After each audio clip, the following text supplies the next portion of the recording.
Vale a pena pular direto para CPA 20? Lessa underline Ivan me pergunta aqui. Vale muito a pena, tá? Vale muito a pena. Recomendo sempre, inclusive, para quem tiver essa oportunidade, que vai direto para CPA 20, tá? Por quê? Já que você vai estudar, vai direto para CPA 20. A CPA 20 tem um grau de dificuldade ali, 30%, 40% a mais do que a CPA 10. Um grau de dificuldade maior do que a CPA 10, né? Mas são alguns 3 temas complementares que caem na CPA 20 que não são cobrados na CPA 10. Tá? Como a CPA 10 hoje não é um diferencial mais, a CPA 20 ainda é, então eu recomendo que vá direto para a CPA 20. Tem aluno que precisa tirar alguma certificação, senão vai perder o emprego. Nesses casos eu recomendo que resolva a CPA 10, né?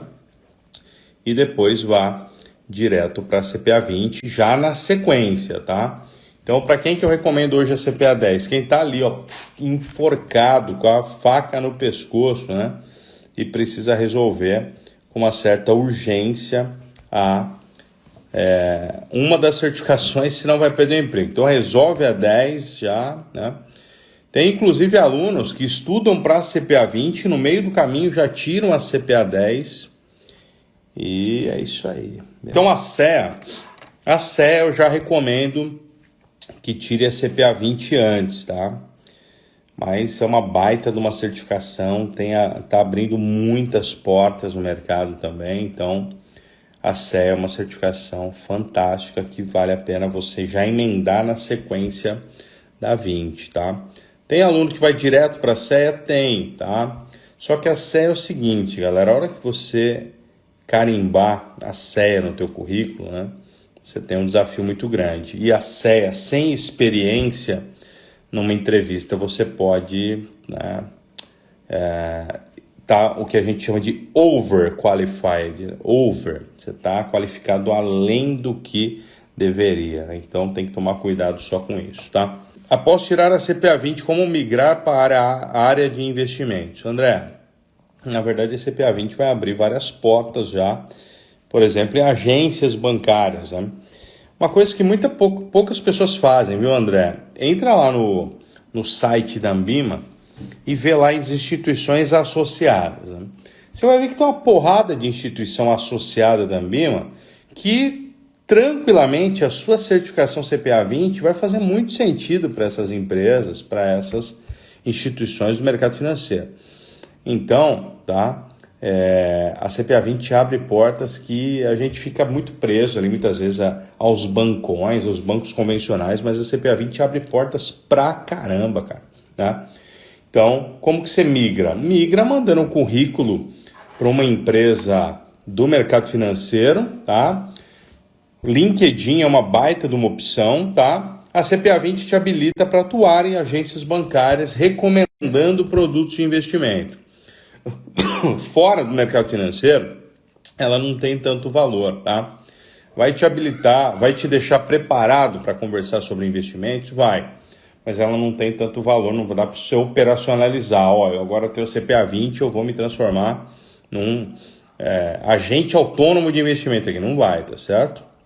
Beleza?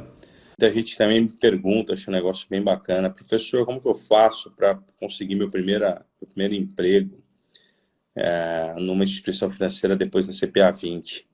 Poxa, eu amo, né, e como gerente de um banco hoje, se eu fosse, né, se ainda estivesse no mercado financeiro, eu amaria que alguém chegasse para me entregar um currículo presencialmente, sabe? Presencialmente. Ah, professor, já fui presencialmente numa agência bancária, não deram nem bola para mim.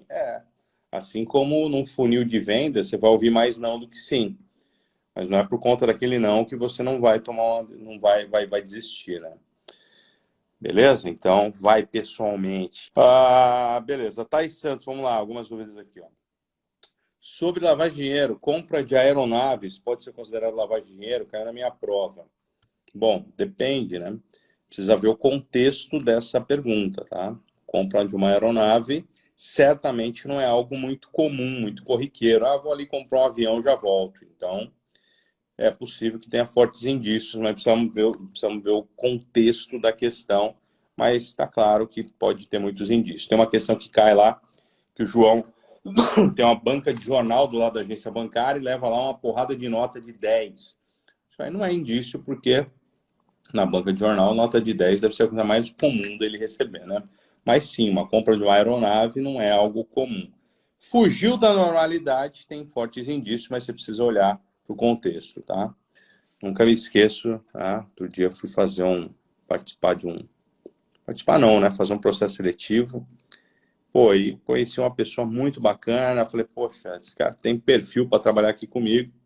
Entrei lá nas redes sociais, né? E aí tava lá a foto dele no Facebook, tava assim, fora Bolsonaro. Eu não tô nem aí se a pessoa gosta do Bolsonaro, se gosta do Lula, tô nem aí. Só que amanhã esse funcionário vai atender um cliente meu que ama o Bolsonaro. E aí, coincidentemente, pelo fato do meu cliente ter o telefone desse meu colaborador no celular, vai aparecer uma sugestão de amizade no Facebook, não vai? Tá tudo interligado, você sabe disso, né? E aí, o que vai acontecer? Esse meu cliente vai ver lá que o cara odeia o Bolsonaro. Então, não vai rolar, né? Beleza? Não vai rolar porque ideologias, enfim, não devem ser misturadas com redes sociais, tá certo? Principalmente se você está à procura de um emprego no mercado. Professor, não conheço o LinkedIn.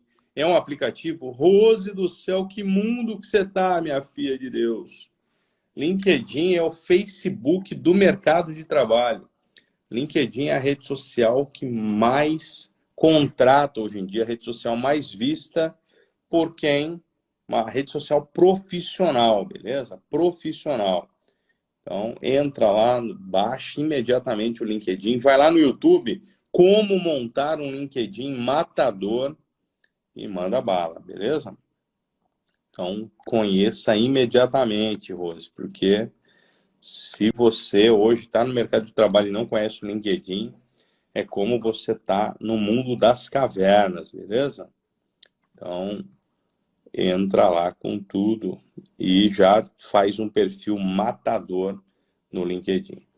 Beleza? Não esquenta a cabeça, Rose. Faz parte, né? Nossa vida está tão agitada, é tanta informação, beleza? Que a gente... Vou dar uma dica para você que tem e-mail lá no Google. Cria um negócio chamado Google Alerts, tá? Também. Google Alerts é um negócio muito bacana. Coloca lá mercado financeiro ou coloca lá Bradesco no Google Alerts. Você que é funcionário do Bradesco precisa saber o que está acontecendo com o teu banco.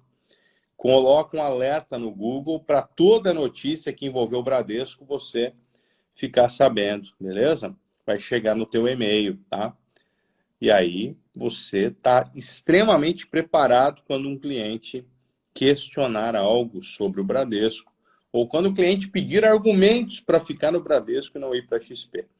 Beleza? Primeira dúvida, tá? Riscos. Então, risco de liquidez, mercado e crédito, tá?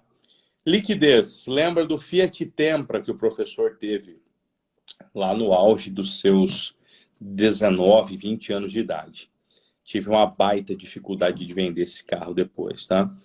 Por quê? Porque ele não tinha liquidez. Então, o risco de liquidez é quando você não consegue transformar alguma coisa em dinheiro por um preço justo, tá certo?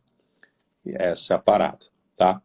Risco de liquidez é quando você não tem compradores também para um determinado ativo. Você tem alguém querendo vender, mas não tem ninguém querendo comprar. Lembra da OLX?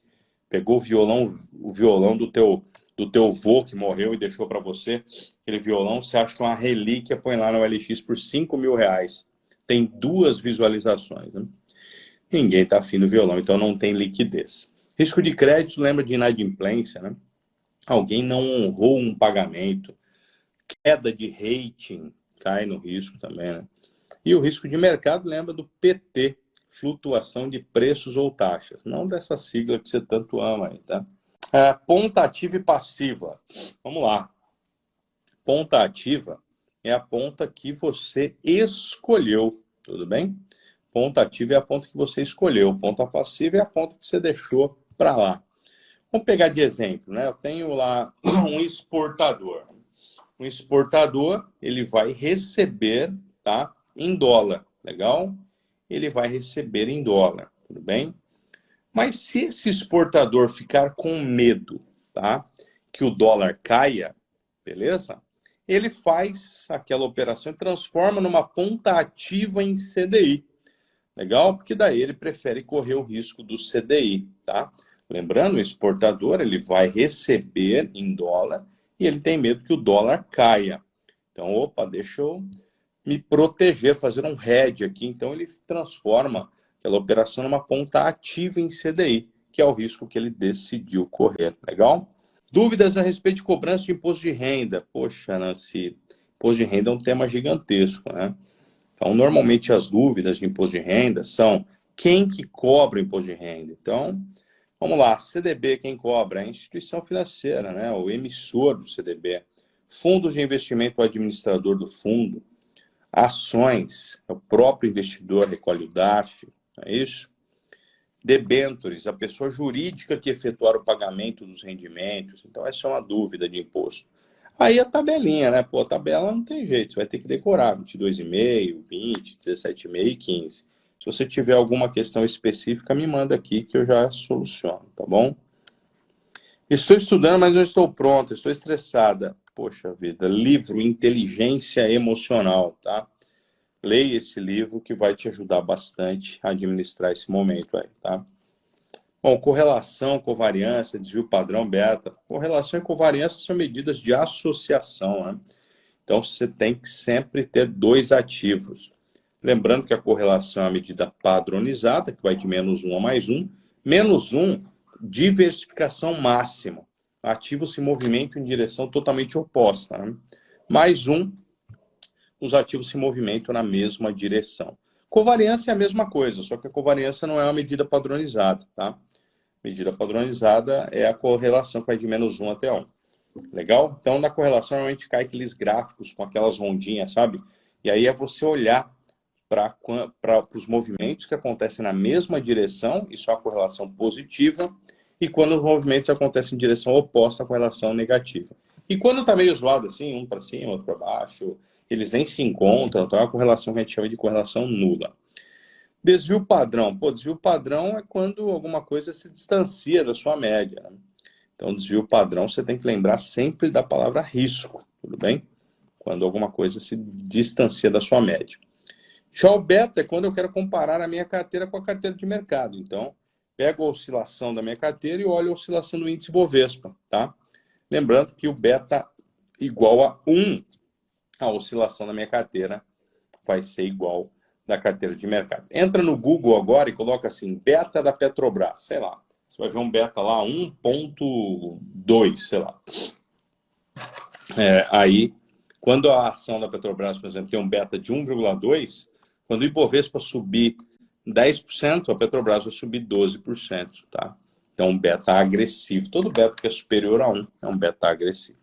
Beleza? ASG, errei todas na prova. Foram perguntas bem complexas. Caramba. Não tem ainda, a gente ainda não tem um banco de dados, né, de questões de ASG, tá? Mas vou dar uma dica. Dentro lá do site da Ambima, tem um curso gratuito de ASG. Então, tenho tido feedbacks, tá? Que esse curso tem ajudado, tem os temas muito semelhantes, tá? E esse é um tema que você acha muito material hoje também para você estudar. Então, um tema relativamente tranquilo, mas óbvio, você tem que estudar também, tá? Diferença entre CPA 10 e CPA 20. Boa, Luciana. CPA 20, tá? Vai te cobrar alguns temas complementares. Vai te cobrar alguns tipos de fundos de investimento que não caem na CPA 10, tá? Como fundo imobiliário, fundo de índice, né? Fundo de investimento em participações. Vai te cobrar derivativos, tá? Derivativos é o mercado de opções, mercado futuro, mercado a termo, mercado de swap, e vai te cobrar temas de mensuração e gestão de risco, que não são cobrados na CPA 10. É um plus, tá? Então tem ali uns 30%, 40% de dificuldade a mais, tá? Mas a diferença é que a CPA 10 te habilita para entrar numa instituição financeira, tá? Te habilita para manter teu emprego numa instituição financeira, mas não é nenhum diferencial. A CPA 20 te habilita a cuidar de investidores qualificados, né? Que possuem investimentos superiores a R$ 1 milhão. Atuar em segmentos de alta renda no banco, Bradesco Prime, Santander Select, Itaú Personalité, e por aí vai. PGBL e VGBL me confundo com a tabela regressiva e progressiva. Bom, Nina, tem uma coisa que não tem nada a ver com a outra aqui. PGBL e VGBL é uma coisa, tabela regressiva e progressiva é a outra, legal? Mas vamos lá, qual que é a diferença da regressiva e da progressiva? Regressiva, o nome já fala, vai caindo, né? E ela é conhecida como tabela definitiva, tá? Então, você escolheu ela, não pode nem mudar, para você ter uma ideia. Vai de 35% até 10%. Quanto que cobra 10%? Acima de 10 anos. Então, tabela regressiva, ela é indicada para quem vai se aposentar no prazo superior a 10 anos, tá? Já a tabela progressiva, ela é conhecida como regime compensável. Então, na tabela progressiva, as alíquotas também, não vou dizer que elas vão caindo, né? Porque dependendo do valor que você vai resgatar, elas vão subindo, na verdade.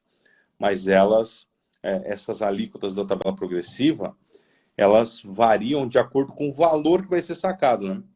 Tá? Não tem nada a ver com o prazo, como é na tabela regressiva. Então, vai de 0 a 27,5 ali as alíquotas, e aí você tem que olhar qual que é o cenário daquela questão. Normalmente a questão traz, pô, fulano vai se aposentar daqui 2 anos. Caramba, então a tabela regressiva não é interessante para ele, né? Mas a progressiva realmente, por quê? Porque a tabela regressiva com 2 anos de aposentadoria vai comer ainda 35% de imposto dele. Enquanto na tabela progressiva a alíquota máxima é de 27,5%. Então são esses macetezinhos aí que você precisa se lembrar para essas duas tabelas, legal? Idade atrapalha? Graças a Deus não atrapalha mais, tá? Graças a Deus não atrapalha mais. Antes atrapalhava, mas assim, galera, na boa, o banco continua sendo igual ao time de futebol. Ele está aceitando craques com mais idade? Tá, mas você vai ter que estar bastante qualificado para isso, tudo bem? Mas graças a Deus o mercado abriu as portas. Acho que o último que faltava cair na real, né? Que pessoas com mais experiência são mais, muitas vezes têm mais responsabilidades, agarram ali aquela oportunidade também, né? Então, o Bradesco era o último nessa fila, mas já recebi mensagens recentes de pessoas, alunos, que entraram no próprio Bradesco com uma idade superior a que antes era a máxima ali, né? Legal? Mas o excedente financeiro é só você pensar, né? Poxa, é uma pergunta que às vezes o aluno me manda, mas, meu, excedente financeiro, vamos pensar? Tem uma pergunta assim, que está lá maior, menor, ou maior, alguma coisa assim. Poxa, eu quero um maior excedente financeiro, que é o maior recurso que vai voltar para mim, né? Melhor, uma parte daquele valor da Previdência que vai ser investida e que vai voltar para mim, né? Isso é excedente financeiro. Então, pô, eu quero que tenha todo o excedente financeiro possível, né? Então, é uma questão que, se você conhece a tríade HD, você não erra essa questão aí, viu? Qual o tema mais cobrado na CPA 20? Poxa, tem alguns, tá? Mas o módulo 4, aquele monstro, aquele módulo 4 gigantesco, acaba o ano e não acaba o módulo 4, não é isso? O módulo 4 é um módulo mais cobrado. O que tem no módulo 4, né? Renda fixa, renda variável, derivativos, fundos de investimento, é um tema bastante cobrado também, tá? Então cai bastante na prova. Por incrível que pareça, o tema lá de ética, lavagem de dinheiro também cai. Então, pô, facilita, porque esse módulo é um módulo relativamente tranquilo, né? Explica uma questão com pegadinha. Vamos lá. Tem uma questão que fala sobre o percentual, tá, de um fundo de dívida externa que pode ser alocado em títulos da dívida pública da União Federal.